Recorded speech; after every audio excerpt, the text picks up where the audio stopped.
نحمده ونصلي على رسوله الكريم اما بعد فاعوذ بالله من الشيطان الرجيم بسم الله الرحمن الرحيم رب اشرح لي صدري ويسر لي امري واحلل عقدة من لساني يفقهوا قولي۔ نماز کی سنتوں کا بیان۔ مؤکدہ سنتیں۔ مؤکدہ کا کیا معنی؟ مؤکدہ کی نہیں کا، مؤکد جن کی تاکید کی گئی ہو۔ مؤکدہ سنتیں نماز کی وہ سنتیں جن کی تاکید کی گئی ہے۔ حضرت ام حبیبہ رضی اللہ عنہا کہتی ہیں کہ رسول اللہ صلی اللہ علیہ وسلم نے فرمایا، من صلی فی یوم ولیلۃ 12 رکعۃ بنی لہ بیت فی الجنہ 4 قبل الظہر ورکعتین بعدها ورکعتین بعد المغرب ورکعتین بعد العشاء ورکعتین قبل صلاة الفجر۔ جو شخص دن اور رات میں فرضوں کے علاوہ 12 رکعتیں پڑھے اس کے لیے بہشت میں گھر بنایا جاتا ہے۔ ان 12 رکعتوں کی تفصیل کیا ہے؟ 4 رکعت ظہر سے پہلے، 2 رکعت اس کے بعد، 2 رکعت مغرب کے بعد، 2 رکعت عشاء کے بعد اور 2 رکعت نماز فجر سے پہلے۔ حضرت ابن عمر رضی اللہ عنہ فرماتے ہیں کہ میں نے رسول اللہ صلی اللہ علیہ وسلم کے ساتھ ظہر سے پہلے 2 رکعتیں پڑھی۔ اس سے کیا پتہ چلتا ہے کہ ظہر سے پہلے 4 کی بجائے 2 رکعتوں کا بھی جواز ہے، یعنی اگر آپ مصروف ہیں یا جلدی میں ہیں تو بجائے اس کے کہ بالکل چھوڑ دیں تو 4 کی بجائے 2 بھی پڑھ سکتے ہیں۔ رسول اللہ صلی اللہ علیہ وسلم نے فرمایا، رات اور دن کی نماز 2 رکعتیں کر کے پڑھو۔ تو اس سے یہ بھی پتہ چلتا ہے کہ 4 رکعت کو بھی 2 کر کے پڑھا جا سکتا ہے۔ رسول اللہ صلی اللہ علیہ وسلم سنتیں گھر میں پڑھتے تھے۔ حضرت عبداللہ بن شقیق سے روایت ہے کہ میں نے حضرت عائشہ سے رسول اللہ صلی اللہ علیہ وسلم کے نفلوں کا حال دریافت کیا تو حضرت عائشہ نے کہا، رسول اللہ صلی اللہ علیہ وسلم میرے گھر میں ظہر سے پہلے 4 رکعتیں پڑھتے تھے، پھر آپ نکلتے اور لوگوں کے ساتھ ظہر کے فرض پڑھتے، پھر گھر میں داخل ہوتے اور 2 رکعتیں نماز پڑھتے۔ آپ لوگوں کے ساتھ مغرب کی نماز پڑھتے، پھر گھر میں داخل ہوتے اور 2 رکعت سنت پڑھتے، پھر آپ لوگوں کے ساتھ عشاء کی نماز پڑھتے، پھر گھر میں داخل ہوتے اور 2 رکعتیں نماز پڑھتے، اور رات کو آپ صلی اللہ علیہ وسلم 9 رکعت تہجد کی نماز پڑھتے، ان میں وتر بھی ہوتا تھا، اور جب صبح نمودار ہوتی تو نماز فجر سے پہلے 2 رکعتیں سنت پڑھتے تھے، اور یہ سنت نمازیں اور نفل نمازیں آپ کی گھر پر ہوتی تھی۔ غیر مؤکدہ سنتیں۔ رسول اللہ صلی اللہ علیہ وسلم نے فرمایا، جو شخص عصر سے پہلے 4 رکعت سنت پڑھے اللہ اس پر رحمت کرے، یعنی شوق دلایا گیا ہے، تاکید نہیں۔ مغرب سے پہلے 2 رکعتیں۔ رسول اللہ صلی اللہ علیہ وسلم نے 2 مرتبہ فرمایا، مغرب سے پہلے 2 رکعتیں ادا کرو، تیسری بار فرمایا جس کا جی چاہے، یعنی بھی غیر مؤکدہ ہے۔ یہ اس لیے فرمایا کہ کہیں لوگ اسے سنت مؤکدہ نہ بنا لیں۔ حضرت انس رضی اللہ عنہ سے روایت ہے کہ مدینہ میں مؤذن مغرب کی اذان کہتا، ہم سب ستونوں کی طرف دوڑتے اور 2 رکعتیں پڑھتے۔ لوگ اس کثرت سے 2 رکعتیں پڑھتے کہ اجنبی یہ گمان کرتا کہ مغرب کی جماعت ہو چکی ہے، یعنی سب لوگ تقریباً یہ سنتیں پڑھنے کے لیے دوڑ پڑتے تھے۔ ستونوں کا ذکر کیوں ہے؟ اس سے کیا حکمت کی بات پتہ چلتی؟ سترہ بنانے کے لیے، کیونکہ ہوتا یہ نا کہ جب سنت پڑھی جا رہی ہوتی ہے تو کوئی شخص صف کو ملانے کے لیے آگے سے گزرتا ہے، کوئی دائیں سے کوئی بائیں سے، تو اس صورت میں پھر عموماً نمازیوں کے لیے گزرنا مشکل ہو جاتا ہے۔ تو خاص سنت آپ فرض سے پہلے پڑھیں یا پھر فرض کے بعد پڑھیں، کوشش یہ کریں کہ آپ کے سامنے سترہ ہو، کیونکہ جماعت کی نماز میں تو امام کے سامنے کا سترہ سب کے لیے کافی ہو جائے گا، لیکن سنت کے لیے اپنا اپنا سترہ بنانا پڑے گا، اور اس کے لیے خصوصاً ایسی جگہ کی تلاش کہ جہاں آپ کے آگے سے کوئی نہ گزرے، جیسے پلر وغیرہ ہو، اور اگر ایسی جگہ نہ ملے تو پھر اپنی ہی کوئی چیز سامنے رکھ کے، جیسے بیگ ہے یا کوئی بھی چیز رکھ کے نماز پڑھیں تاکہ گزرنے والوں کو تکلیف نہ ہو، کیونکہ بعض لوگ لمبی نماز رستے میں پڑھنے کھڑے ہو جاتے ہیں، اس سے دوسروں کو پریشانی ہوتی ہے، تو دوسروں کو تکلیف دینے سے بچنا چاہیے۔ اور یہ جو 2 رکعت مغرب سے پہلے اگر آپ کو کبھی عمرے پہ جانے کا اتفاق ہوا ہو تو مسجد نبوی اور حرم پاک میں مغرب کی اذان ہوتے ہی لوگ کھڑے ہو جاتے ہیں جماعت سے پہلے یہ 2 رکعتیں پڑھنے۔ مرثد بن عبداللہ رحمۃ اللہ علیہ حضرت عقبہ رضی اللہ عنہ کے پاس آئے اور کہا، کیا یہ عجیب بات نہیں کہ ابو تمیم رضی اللہ عنہ مغرب کی نماز سے پہلے 2 رکعتیں پڑھتے ہیں؟ عقبہ رضی اللہ عنہ نے کہا کہ ہم بھی رسول اللہ صلی اللہ علیہ وسلم کے زمانے میں پڑھتے تھے۔ اس نے پوچھا اب کیوں نہیں پڑھتے؟ کہنے لگے کہ مصروفیت ہے۔ یعنی اس بات کا ثبوت تو ہے کہ یہ پڑھی جا سکتی ہیں، لیکن اگر کوئی شخص مصروفیت کی وجہ سے نہ پڑھ سکے تو اس کی رخصت ہے، گنجائش ہے۔ جمعہ کے بعد کی سنتیں۔ نبی صلی اللہ علیہ وسلم نے فرمایا، جب تم جمعہ کے بعد نماز پڑھنا چاہو تو 4 رکعت ادا کرو۔ معلوم ہوا کہ جمعہ کے بعد 4 رکعت سنت پڑھنی چاہیے، اور اگر کوئی 2 رکعتیں بھی پڑھ لے تو جائز ہوگا۔ حضرت ابن عمر رضی اللہ عنہ روایت کرتے ہیں کہ رسول اللہ صلی اللہ علیہ وسلم جمعہ کے بعد کچھ نماز نہیں پڑھتے تھے، یہاں تک کہ اپنے گھر آتے تو 2 رکعت پڑھتے۔ بعض علماء نے یہ تطبیق دی ہے۔ تطبیق کا کیا معنی ہوتا ہے؟ تطبیق مطابقت پیدا کرنا، یعنی کنٹرڈکشن دور کرنا، کہ مسجد میں 4 سنتیں 2 کر کے پڑھے، اور اگر گھر میں آ کے پڑھے تو 2 سنتیں پڑھے۔ ٹھیک ہے، یعنی آپ دیکھیے کہ یہ جو اوپر 2 تطبیق ہے نا، تو ایک آپ صلی اللہ علیہ وسلم کا قول ہے کہ اگر کوئی جمعہ کے بعد نماز پڑھنا چاہے تو 4 رکعتیں پڑھے، لیکن آپ کا عمل کیا تھا گھر میں کہ آپ نے گھر میں 2 رکعت پڑھی۔ تو علماء نے کیا کہا کہ مسجد میں پڑھنا چاہے تو 4 پڑھے، گھر پڑھے تو آپ کی سنت کی پیروی میں 2 پڑھ لی۔ فجر کی سنتوں کی فضیلت۔ حضرت عائشہ کہتی ہیں کہ رسول اللہ صلی اللہ علیہ وسلم نے فرمایا، فجر کی 2 سنتیں دنیا اور جو کچھ دنیا میں ہے اس سے بہتر ہیں۔ فجر کی 2 سنتیں دنیا اور جو کچھ دنیا میں ہے اس سے بہتر ہیں۔ حضرت عائشہ رضی اللہ عنہا سے روایت ہے کہ رسول اللہ صلی اللہ علیہ وسلم نوافل یعنی سنن میں سے کسی چیز پر اتنی محافظت اور مداومت نہیں کرتے تھے جس قدر فجر کی 2 سنتوں پر کرتے تھے۔ رسول اللہ صلی اللہ علیہ وسلم فجر کی 2 سنتیں پڑھتے تو دائیں پہلو پر لیٹتے۔ فجر کی سنتیں فرضوں کے بعد بھی پڑھ سکتے ہیں۔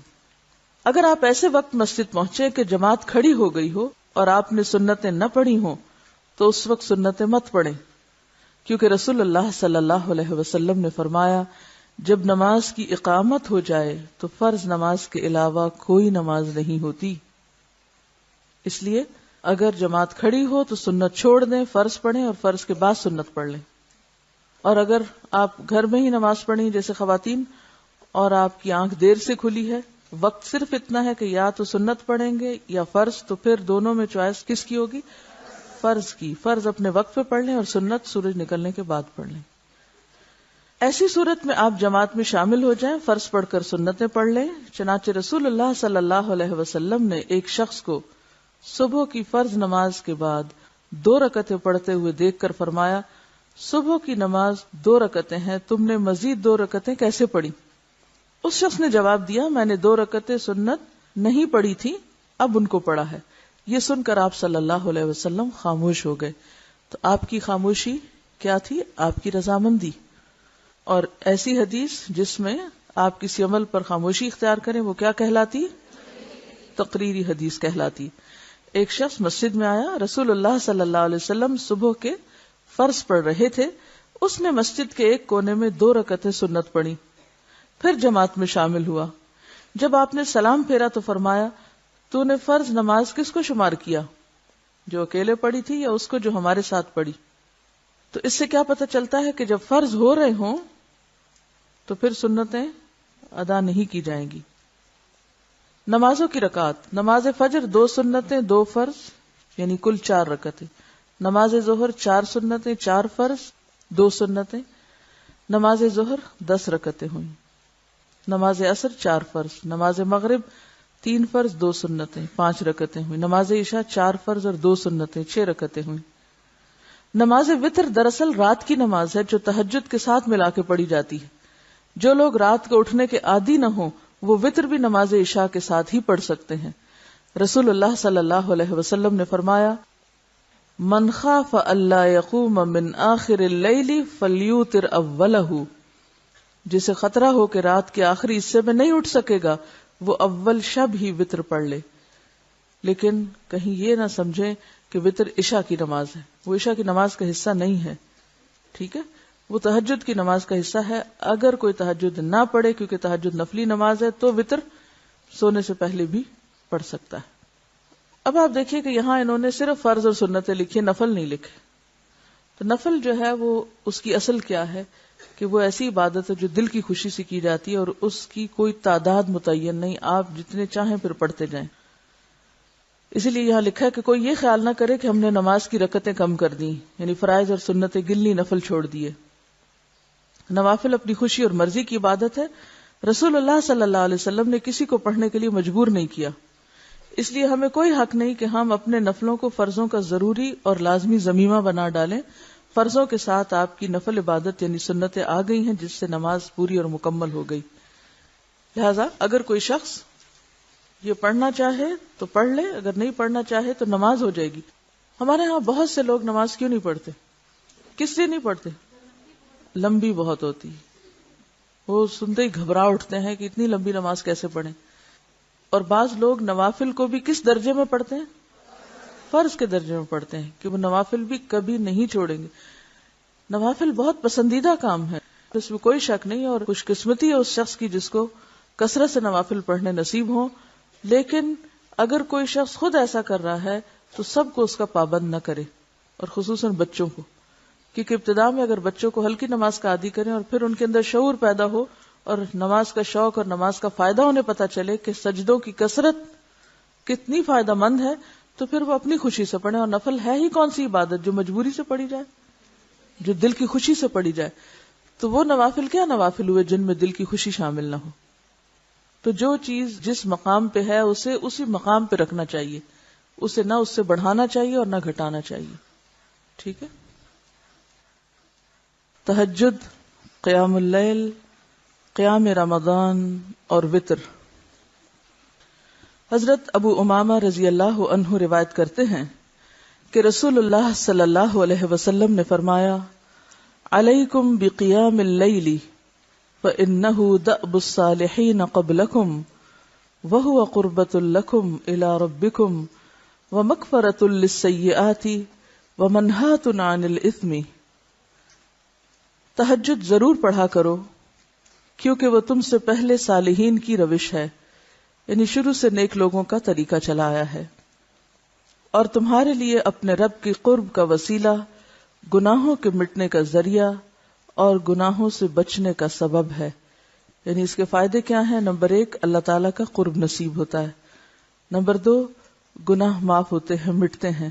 نمبر 3، آئندہ گناہوں سے بچنے کی طاقت پیدا ہوتی ہے انسان کے اندر۔ حضرت ابو ہریرہ رضی اللہ عنہ روایت کرتے ہیں کہ رسول اللہ صلی اللہ علیہ وسلم نے فرمایا، اس شخص پر اللہ کی رحمت ہو جو رات کو اٹھا، پھر نماز پڑھی اور اپنی عورت کو جگایا، یعنی بیوی کو جگایا، پھر اس نے نماز پڑھی، پھر اگر عورت نہ جاگی تو اس کے منہ پر پانی کے چھینٹے مارے۔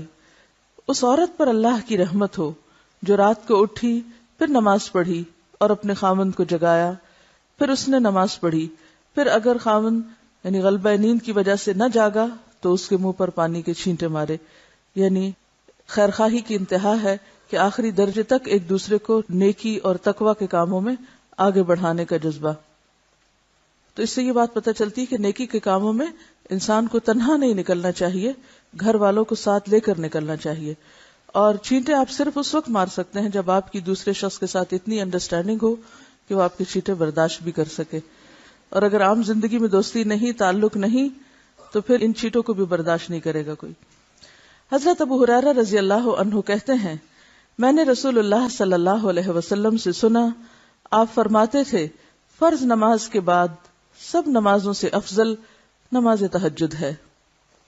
رسول اللہ صلی اللہ علیہ وسلم نے فرمایا، جب انسان سوتا ہے تو شیطان اس کی سر کی گدی پر 3 گرہ لگاتا ہے۔ اب یہ گرہ کس طرح کی ہوتی ہے؟